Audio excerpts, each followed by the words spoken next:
Hey everyone, so quick video today on a Gemini 17 team. So 17 is the first stage where the new gear starts coming out. So you're still gonna get elite gear and stuff like that, but I think it's really important to try and clear this dungeon. This set is actually so much better than I thought it was gonna be. I think it's gonna be fantastic in guild versus environment. I think it's going to be really good in the dungeons. I've already seen a couple videos from Machine using this set to power up Gavin, and that's who my team is with today, although I don't have any resonance set on anyone. It's just Gavin and a bunch of damage. So they rebuffed Gavin to work how he's supposed to work, right? Where his trait now ignores defense every time he attacks, which is really important because before it was just whenever he would actually use an ability. When he counterattacked with his passive or whenever he did bonus attacks with Flarence, he wasn't ignoring defense, which was really, really frustrating. But they have since fixed him, which is really nice. And, we've seen a bunch of videos from Machine with Gavin. He can do Tulpa, he can do Witch, and now he can do Gemini. Like, he is kind of like the version of Opal. When the new dungeons came out, Opal was really important for Witch of the Wind. She was really important for Ash Magisteria.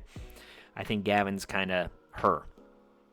So the gear I have him in, and then we'll jump into the runs. I'll show you how the team works. Very straightforward.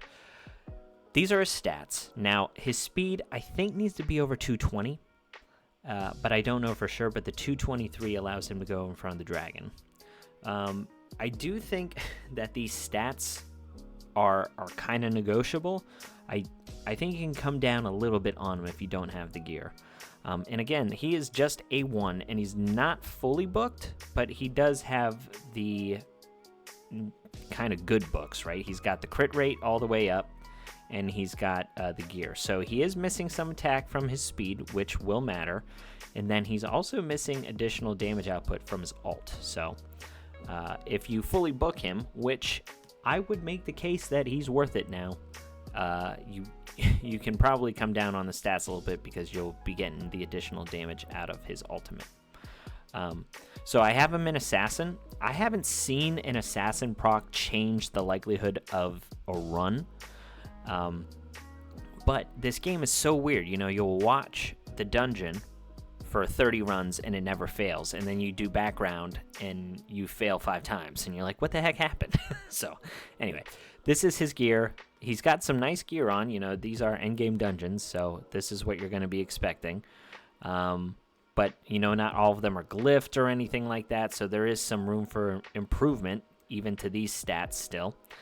And on his relics, he does have some things that are relevant, which you'll see in the runs here. So the damage dealt scales with the target's lost health. If you can get more damage out of Gavin, you don't need these substats. He does have damage against Dark Heroes on his tome, and then he also has counterattack, and damage dealt scales with the target's lost health. So you'll see how that comes into play. So that is Gavin. Speed, and then the damage stats.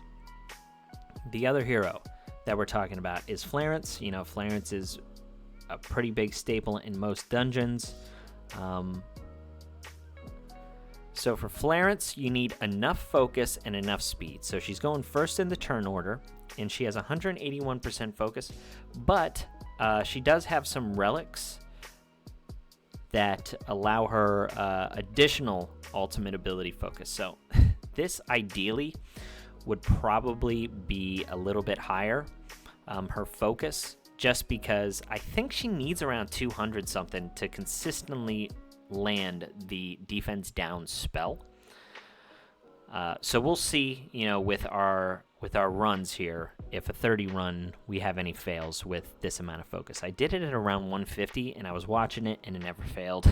But then I went to background and it had 3 fails. So I do want to see if the increased focus helped at all. So that's Flarence. She does have the Faith set on to put shields up, but I think Gavin ends up having enough positive effects to ignore his cap of 90% defense from his trait with the rest of the team. So I don't think she needs to be in Faith set. The other two heroes are Muriel. So I've tried Shane and I didn't get enough damage, so I think Muriel is kind of needed for this comp. She puts up a really good buff, which is Skeletal Force, where your damage is increased by 5% for each positive effect on the hero. So Gavin ends up getting a lot of positive effects on him, not only from the last hero, which is Radiant Pixie, but also from his bonus attacks. With Flarence, his basic ability gives him, additional random up stats. So he plays on this pretty well. All she's in there for is that Skeletal Force, so she just needs the right speed and health to survive the first attack from the dragon, which we'll see. And then Radiant Pixie is the same thing. Radiant Pixie, you can build Radiant Pixie with enough focus to make sure that she lands the defense down if you don't have enough focus on Flarence. But she does need to go after Flarence, get her health somewhere in the range where she can survive the first attack from the boss. But that's it. It's just speed and health because she puts up the counterattack. So let's see if there's any fails. So no fails this time. Okay, that's good. And as you can see, it's pretty quick time, 22 seconds. I think Machine's team was 15 seconds. So mine isn't as fast. He did use Alicia, I think. Anyway, you guys can go check that out on his channel. I'm gonna just sift through this real quick, and then we'll jump in, and I'll show you the team. So I saved some of these already. Speed, agility, defense. Speed boots probably good enough to keep. Sorry, just sifting through this real quick. Guard set, crit rate, health, precision, defense maybe. Okay, crit rate, defense, speed. Already saved that one. Health, no. Defense, no. Okay, cool. So let's just jump into the team. I'll show you. So stage 17. Like I said, this is the team. Yeah, Flarence going first, Pixie right after, then Muriel, then Gavin. So we'll put it on auto mode, but we'll slow it down. Basically, Flarence goes first. She puts up the defense down spell. Radiant Pixie puts up the buffs on Gavin. So increased damage taken and defense down. Pixie goes. If you didn't have the defense spell, Pixie would have put that up if she had enough focus. And then with all these buffs, Gavin's going in, ignoring defense, giving himself additional stat up boost, which is why he's doing so much damage on the additional attacks. And then the dragon counterattacks, and then Gavin finishes him off. Simple as that. Yeah, right now I haven't toyed around with this dungeon enough to see who replacements are, but Radiant Pixie, pretty easy to come by.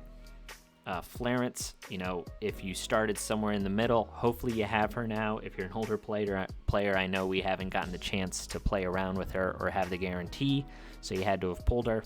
And then Gavin, who was just in a limited summon pool. I'd even make the case, guys, that he's probably worth a hero selector at this point, just allowing you to unlock 3 of the 5 dungeons seems pretty darn good to me. So yeah, that's basically the team. I hope this helps you. I hope you enjoyed, and catch you on the next one. See ya.